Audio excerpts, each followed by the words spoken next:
ഇസ്രായേലിലുണ്ടായ കാട്ടുതീ പ്രകൃതി ദുരന്തമല്ല, തികച്ചും ആസൂത്രണം ചെയ്ത് നടപ്പിലാക്കിയ ഭീകരാക്രമണമാണ് എന്ന് ഇസ്രായേൽ പ്രധാനമന്ത്രി ബെഞ്ചമിൻ നെതന്യാഹു പറഞ്ഞു. കാട്ടുതീ ദുരന്തം ഹമാസ് നടപ്പിലാക്കിയ ഭീകരാക്രമണമാണെന്ന് ഗവൺമെന്റ് സ്ഥിരീകരിച്ചു. പുറത്തുനിന്നുള്ള തീവ്രവാദ ആക്രമണങ്ങൾ പരാജയപ്പെട്ടതോടെ രാജ്യത്തിന് അകത്ത് ഭീകരതയ്ക്ക് വളമിട്ട് പാലൂട്ടി വളർത്തിയ കൈക്ക് തന്നെ കൊത്തിപ്പിക്കുക എന്ന തന്ത്രമാണ് ഹമാസ് എടുത്തത് എന്നും ഇസ്രായേൽ ഗവൺമെന്റ് വൃത്തങ്ങൾ വ്യക്തമാക്കുകയുണ്ടായി.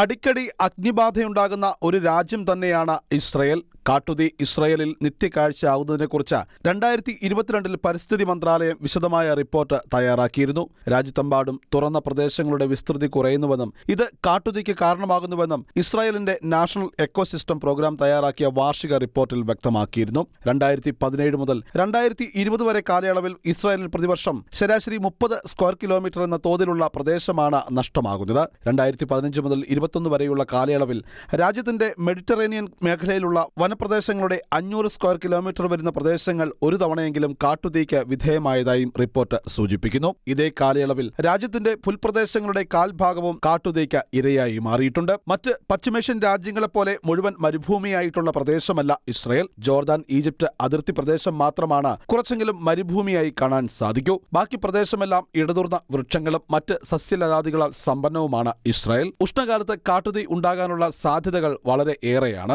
അതേസമയം ഇപ്പോഴുണ്ടായ കാട്ടുതീ ഭീകരാക്രമണമാണെന്ന കണ്ടെത്തലിലാണ് ഇസ്രായേൽ സർക്കാർ എത്തിയിരിക്കുന്നത്. പ്രധാനമന്ത്രി ബെഞ്ചമിൻ നെതന്യാഹു ഇത് സ്ഥിരീകരിച്ചു. ഇസ്രായേൽ സ്ഥാപക ദിനമായ മെയ് 15-നും അടുത്ത ദിവസങ്ങളിലുമാണ് തീപിടുത്തം ഉണ്ടാകുന്നത്. ഹമാസ് തങ്ങളുടെ പൗരന്മാരെ ബന്ദികളായി വെച്ചിരിക്കുന്നതുകൊണ്ട് വലിയ ആഘോഷങ്ങളൊന്നും ഇസ്രായേലിൽ നടത്തിയിരുന്നില്ല. എന്നാൽ ഈ അവസരത്തിൽ പലസ്തീൻ റേഡിയോയിലൂടെയും സോഷ്യൽ മീഡിയയിലൂടെയും ഇസ്രായേൽ പ്രദേശത്ത് തീ വയ്ക്കാനുള്ള നിർദ്ദേശങ്ങൾ വ്യാപകമായി പ്രചരിപ്പിക്കപ്പെട്ടതായും ഇപ്പോൾ ഇസ്രായേൽ കണ്ടെത്തിയിട്ടുണ്ട്. പലസ്തീൻ സ്വദേശികൾ ഈ ദിവസങ്ങളിൽ ഇസ്രായേൽ കടന്ന പല തുറസായ സ്ഥലങ്ങളിലും തീ വയ്ക്കുന്നതിനിടയിൽ Israel civil defence force arrest ചെയ്തിട്ടുണ്ട്. അവരിൽ നിന്ന് ഇന്ധനങ്ങളും സന്ദേശങ്ങളും പിടിച്ചെടുത്തിട്ടുണ്ട്. വ്യക്തമായ വീഡിയോ ഫൂട്ടേജുകളും കിട്ടിയിട്ടുണ്ട്. വീഡിയോ ദൃശ്യങ്ങളിൽ വളരെ ആസൂത്രിതമായി പമ്മിപ്പോയി പുല്ലിന് തീയിടുന്നവരെ കാണാൻ സാധിക്കും. ഇത് പിന്നീട് വൻ അഗ്നിബാധയായി വളരുകയായിരുന്നു എന്നാണ് റിപ്പോർട്ട് പുറത്തുവന്നിരിക്കുന്നത്. ജെറുസലേമിന് പുറത്ത് കാട്ടുതീ പടരാൻ സഹായിച്ചതായി സംശയിക്കുന്ന 18 പേരെ ഇതുവരെ പോലീസ് അറസ്റ്റ് ചെയ്തിട്ടുണ്ടെന്ന് പ്രധാനമന്ത്രി ബെഞ്ചമിൻ നെതന്യാഹു സ്ഥിരീകരിച്ചു.